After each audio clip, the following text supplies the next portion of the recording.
Is all right. Good day, ladies and gentlemen. If you observe the marker board, this is physics, and the topic before us here is mechanism. Now, mechanism is an aspect in physics that investigates the relationship between matter and force. Again, you were told in chemistry class that anything your eye can see, your body can feel, devices can dictate are referred to as matter. But by standard definition, matter is anything that has mass and can occupy space. On the other hand, force, the word force means push or pull. Now don't forget, matter, anything your eye can see, your body can feel, devices can detect are referred to as matter. And the word force means to push an object or to pull an object. Again, you were again told that force is classified into two. You have what we call the contact force and the non-contact force. Now, example of your contact force, you have frictional force, you have tension, you have weight, and what have you. But for non-contact force, which I again call the force field, there are three in number. You have the electric, you have the magnetic, and you have what we call the gravitational field. Now, let it be noted that the other word for field is the same as force. Is all right. Again, recall that mechanism is classified into two. It is not just two. You grab. It is not two. Now, your level. When I say your level, let's say you want to sit for XSC, that is WAEC, NECO, GC, probably for nursing exam. You want to sit for post-UTME exam. You want to sit for JAM. That's. Are we here? So mechanism for your level. So if I say your level, you know what I'm referring to. So it is of two. The first one, you have what we refer to as classical, or what we call classical mechanism. You have classical mechanism, and you have what we call wave, or let me use the word slant. Let me use wave slant. You have what we refer to as wave slant, quantum mechanism. Now, let it be noted that wave or quantum mechanism was invented by Max Planck in what year? 1900. And the reason for wave or quantum mechanism was as a result of the limitation that encompasses classical mechanism. Now, the theory that governs classical mechanism fails to explain Secchi phenomena. Number one, it fails to explain the theory that governs classical mechanism fails to explain black body reduction. That's one. Now, two, the theory that governs classical mechanism fails to explain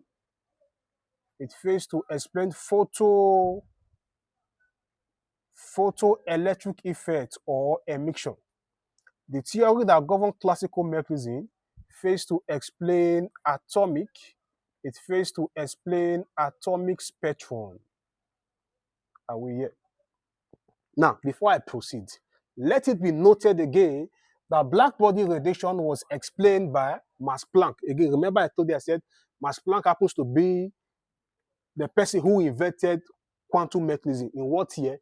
In 1900. Now, photoelectric effect or emission was explained by famous Baba himself, Albert Einstein. And atomic spectrum was explained by Niels Bohr. It was explained by Niels Bohr.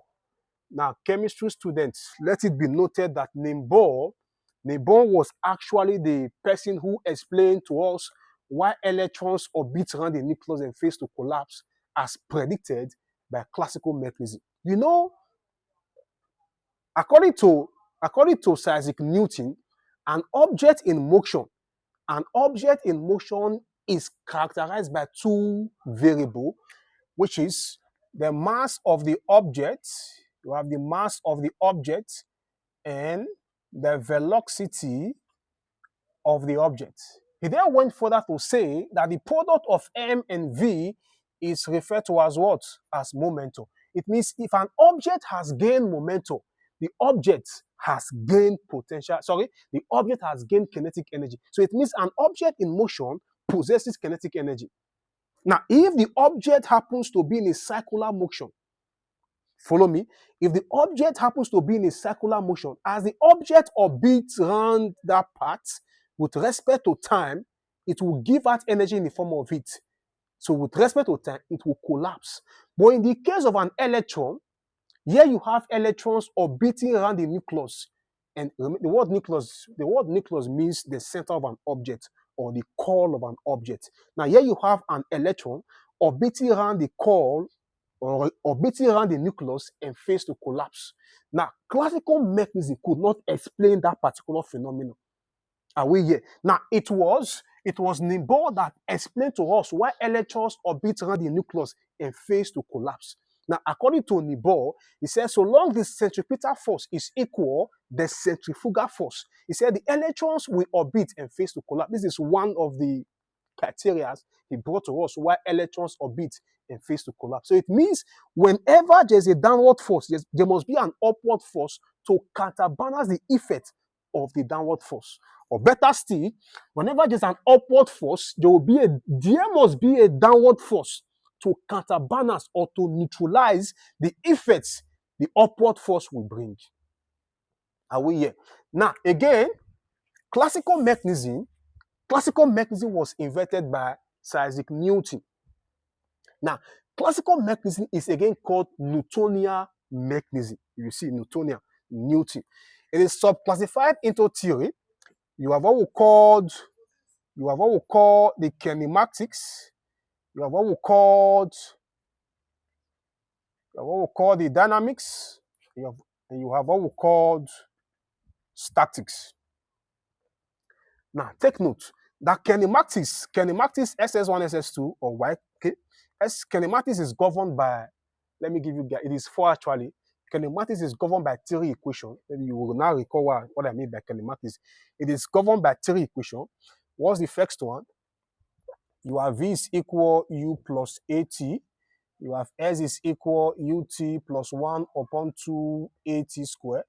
And you have V squared is equal U squared plus 2AX, where V and U happens to be the final and initial velocity. Now, A is your acceleration and T is your time. Now, X here is what? Is the distance. Are we clear? Now, so classical mechanism or Newtonian mechanism, as I said earlier on, is classified into 3. You have kinematics, you have dynamics, you have what? Statics. Now, kinematics, on the other hand, is further classified into 3. Now, the first one, you have what we call the X kinematics. Second one, you have what we call the Y kinematics. And the last one, you have what we call XY kinematics. Are we here? Now, for X kinematics, this is the equation. Now, for Y kinematics, with respect to Y kinematics, when you check most textbooks, you will not see all these things as XY and XY kinematics. Now, you will see S kinematics as linear motion, and you will see Y kinematics as motion due to gravity, and you will see XY kinematics as projectile. Now, take note. Now, for Y kinematics, with respect to Y kinematics, my A is equal G, and there are cases where G is plus, there are cases where G is positive, and there are cases where G is what is negative. Now, if I throw an object upward, A is equal G, and G is negative. Now, remember, the object gets to a particular height called the maximum height, after which it starts falling. Now, when the object starts falling, we say it is falling under the influence of gravity, and as such, A is still equal G, but in this case now, G becomes what? Positive. Are we clear? Now, let it be noted. And again, your S is equal what? Your S here, it becomes what? H. So for the first one, I will have this is V is equal U plus or minus GT. Now, for the second one, I will have H is equal UT plus or minus 1 upon 2 GT square. For the third one, I will have V square is equal U square plus or minus 2gh. Are we clear? Now take note. Now XY kinematics, it is called two-dimensional kinematics. If they've taught you projectile, if they've taught you projectile, you will recall that you were again told that projectile, it is two-dimensional kinematics. It is X and Y what kinematics. That's why you now observe that all the equations that govern projectile or XY kinematics was derived or deduced from X and Y kinematics. Are we clear? So let's proceed. Now, for dynamics again is further divided into two. Now, what's the first one? You have what we called linear. You have linear dynamics and rotational dynamics. Now, linear dynamics again is further classified into two. So what's the first one? Let me erase this part. It is two. So what's the first one? You have what we call solid linear dynamics. You have what we call fluid. You have fluid linear dynamics. Remember, the word fluid tells you it is either liquid or gas. Now take note that solid dynamics again is governed by three laws. It is governed by three laws, what we again refer to as the law of dynamics, or what you guys called Newton's laws of what? Of motion. So you have the first one, you have the second one, you have what? The third one. Now the first one is called the law of inertia. The second one is called the law of acceleration. And the third one is called the law of actions and what? And reaction. Are we clear? Now, class, observe. Now, let's assume where to erase now. Okay, let me erase everything here. Pardon. Now, remember, mechanism investigates the relationship between matter and what? And force. Now, let's assume I have a rough horizontal surface here. This is a rough horizontal surface. And on the rough surface, I have an object. Let's label this object M. Are we here? Now, because the surface is rough, it means there's a tendency, there's a possibility of friction acting on this object. Are we clear? Now, because if the surface is smooth, frictional force is equal to 0. Now, mass M here is acted upon, or rather it is under the influence of two forces. Now, the first one is the weight. If you observe, if you observe now, this is a downward force. Remember that weight is equal mg. So according to Nimbo, if there's a downward force, there must be an upward force to counterbalance the effects the downward force will bring. So here, let's introduce. So this is N. N here becomes what? Normal reaction. Now look up, see, observe. Now if what I have here is an object, let's call this object a ball. Remember, let's call this object a ball. Now if I choose to apply force F to this object, what happens? The object will be in motion. The object will change from its reference point, let's say, to this particular point. So this process is referred to as motion. Motion simply means change in position of the body with respect to time. Are we clear? Let it be noted. Now, if I choose to apply the force F on this mass M, now because this surface is rough, frictional force will act on it. So frictional force, please, in this case, I will use F subscript R to represent frictional force, not F, not P. F is for force, not P. Now, F subscript R is for frictional force, not F. F is applied force. F subscript R is frictional force. Now, if this object happens to be in a static position, from Nimbo's idea, I can boldly say that N is equal W. Recall, we said that W which is the weight of the object, is equal mass into acceleration. Are we here? Now observe. Observe. Now, with respect to what we have on the marker boards, now I can boldly say that frictional force varies directly with normal reaction. This is a law that governs frictional force. Yes, there's a law that governs frictional force. That law states that frictional force varies directly with normal reaction. It means an increase in frictional force brings an increase in normal reaction. So the reverse becomes what the case. And again, in the world of sciences, you were told that whenever you have the sign of variation, there is need for we to introduce a constant. In this case, our constant here is referred to as nu, which is the coefficient of friction. There are cases where it is static. There are cases where it is kinetic or dynamics. Now, removing the sign of variation means I will have to introduce the constant. So you have this is F subscript arrow is equal nu what? Nu n. But recall we said that n is normal reaction is equal the weight of the object, and weight is expressed mathematically as mass into acceleration due to gravity. So I can boldly say that F subscript arrow is equal nu mg. So I will call this one equation 1. Are we here? Now, for case 2, if we call this one equation 1 or case 1, now for case 2 becomes where you apply the force and the object moves in the direction of the force.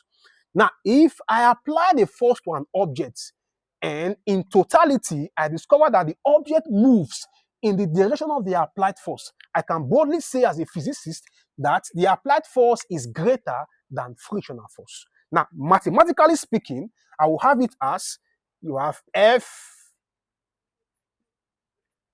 Are we here? Now, remember, applied force is example of a contact force. Frictional force is an example of what? A contact force. Now, these two forces are vector variable. Remember, you were told that when two variables happens to be in opposite direction, to deduce the resultant vector, it is A minus B or B minus A. We try to achieve that to ensure we avoid negative sign convention. Now, I can boldly say that arrow here becomes what? The net force or the resultant vector. It is equal applied force minus frictional force. Now, I can further expand arrow and F subscript arrow.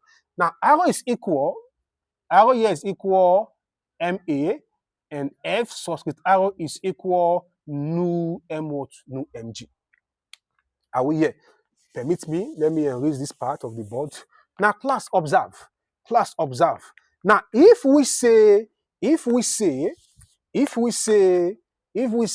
that arrow is equal F minus F subscript arrow, for the sake of students who don't know how to make variable subject of the formula, for your sake, I will try to simplify some terms here.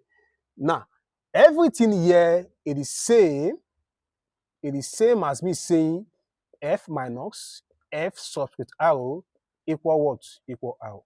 So that F is equal arrow minus what? F subscript arrow. So I can boldly say that F is equal MA minus nu M what? Nu mg. So I will call this one equation 2. I will call this one equation 2. Now for case 3 is where you apply the force to the object and the object moves with a constant speed or a uniform speed. Now remember, you were told that acceleration is change in velocity upon what? Upon time. It means if there is no change in the speed of the object, it means A is equal what? Is equal 0. Now, remember, the object still moves in the direction of the applied force. It means I can boldly say that the applied force is greater than frictional force. So the net force or resultant vector will now be, you have arrow is equal F minus F what subscript arrow. Are we here? Which is same which is same as me saying this is f minus f subscript arrow equal what? Equal arrow for the sake of some certain set of students. Now, if I choose to make f, which is the applied force, subject of the formula, so I'll have it as f is equal arrow plus f subscript what? Subscript arrow. Now recall that arrow is equal MA and f subscript arrow is nu into M into what? Into G. So therefore, I can boldly say that f is equal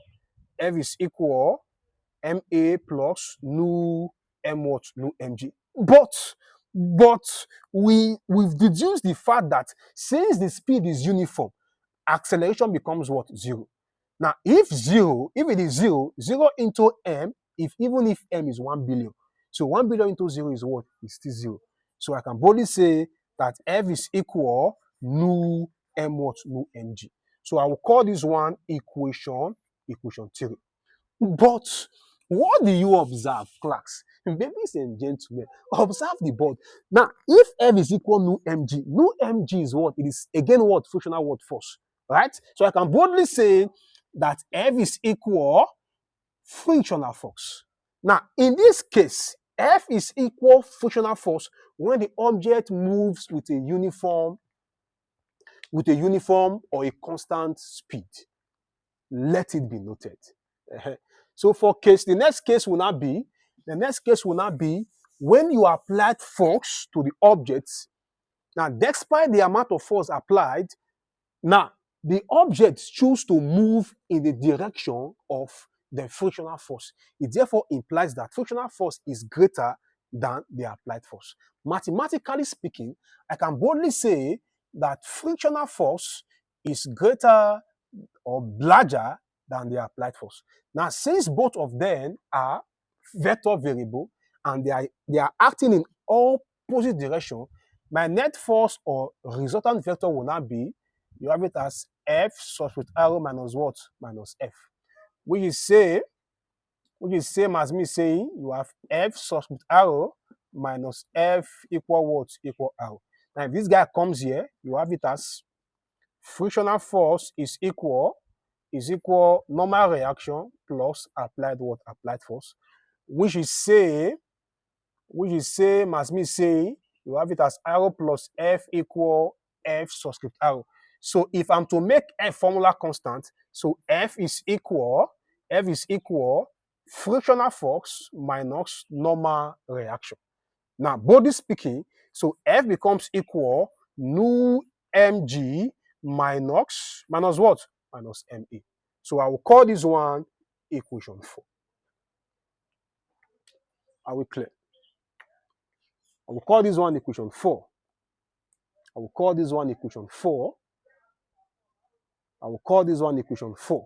Now, the next case will not be where you have the object falling down from an inclined plane.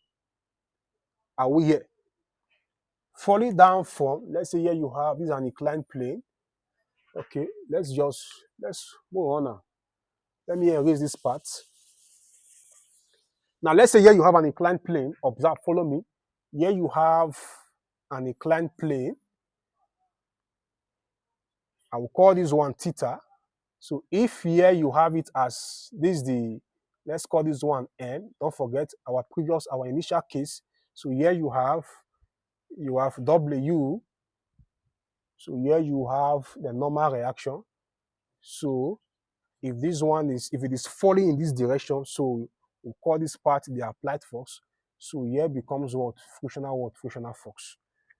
Are we clear? Now, at static position, you will agree with me that N is still equal what? W. And W is equal M into G. But let's try and resolve what we have on this. Let's try and resolve this whole geometry. Now, from trigonometry, I can boldly say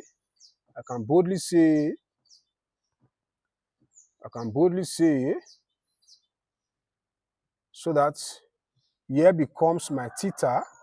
Yes. So here is W. So here is N. And here is F. So here becomes my angle 90. So let's bring this sketch out. So we'll have something of this kind. Is what we'll have. Is what we'll have. Follow me carefully. So here's my angle 90. Here's my angle of focus, angle of inclination, or angle of concentration. Here is my weight, and here is normal reaction, and here's the applied force.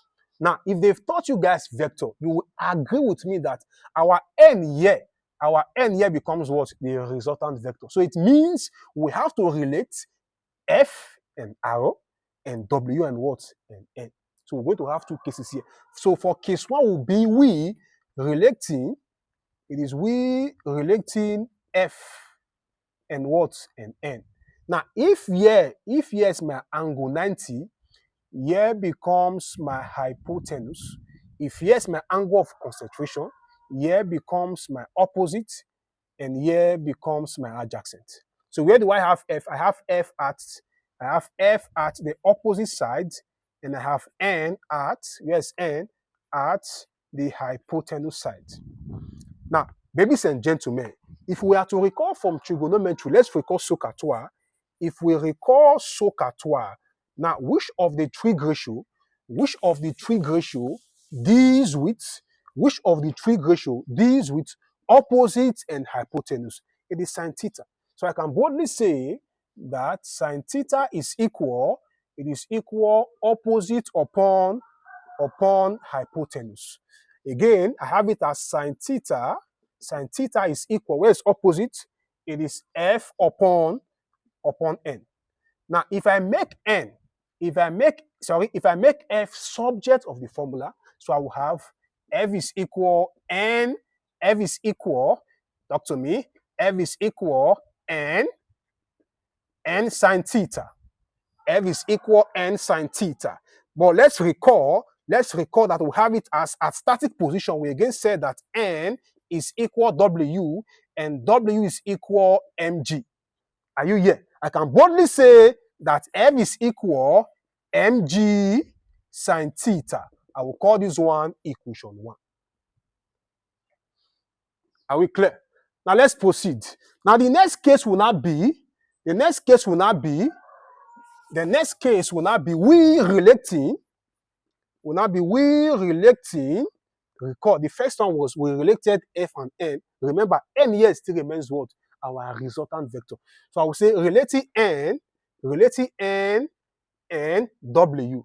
Now, if we are to, permit me to erase this part. If we are to relate N and W, where do I have N? I have N. Okay, let's work with this part. I have N at the hypotenuse side, and W is the adjacent side of the geometry. Now, again, if we still recall SOHCAHTOA, which of the trig ratio deals with hypoadjacent? Talk to me. It is cos theta. So I can boldly say that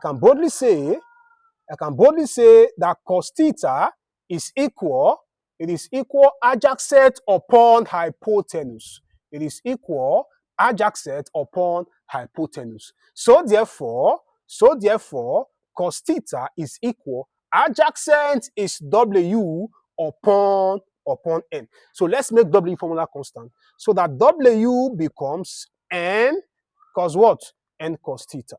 So I will call this one equation 2. But recall we said that W is equal N. You know, mathematically speaking, if I say A is equal B, you can again say B is equal A.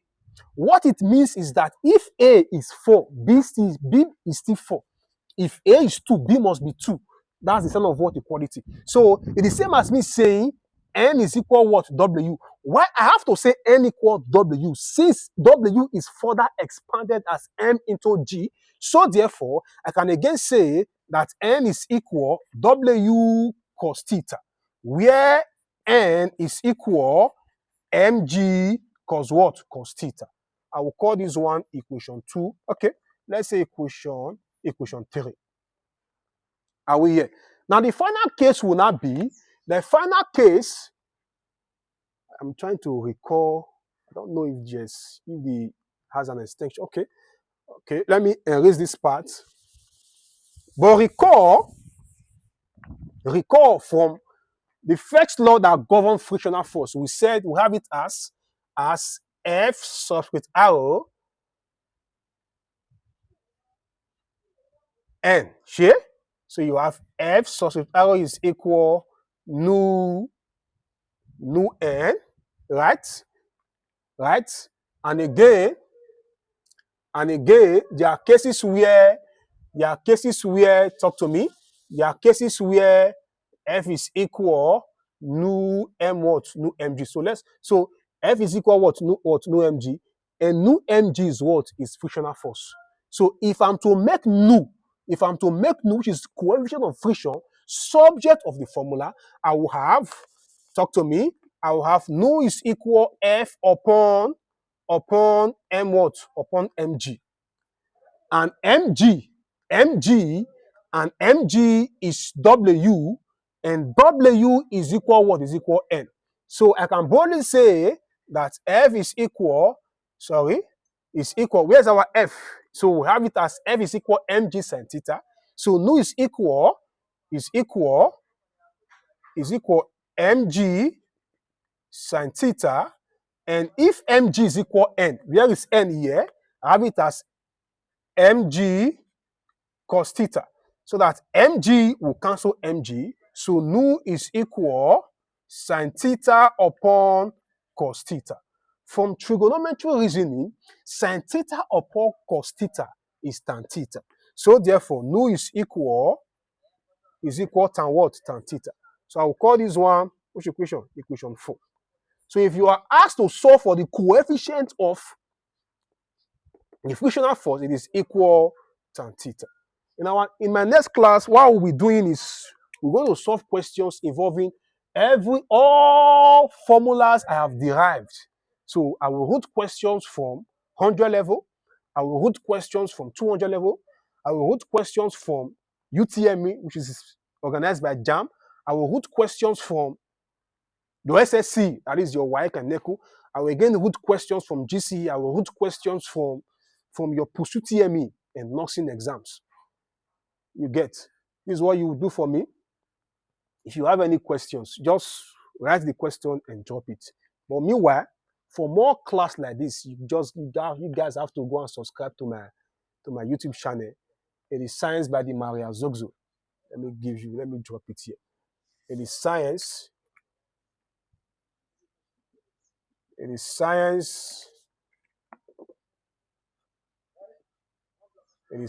by the Maria Zogzo. Science by the Maria Zogzo. I will see you guys in my next class. Don't forget, I still remember my humble self. My nomenclature has not changed. I still remember my humble self, Sir Maria Zogzo. Have a nice day.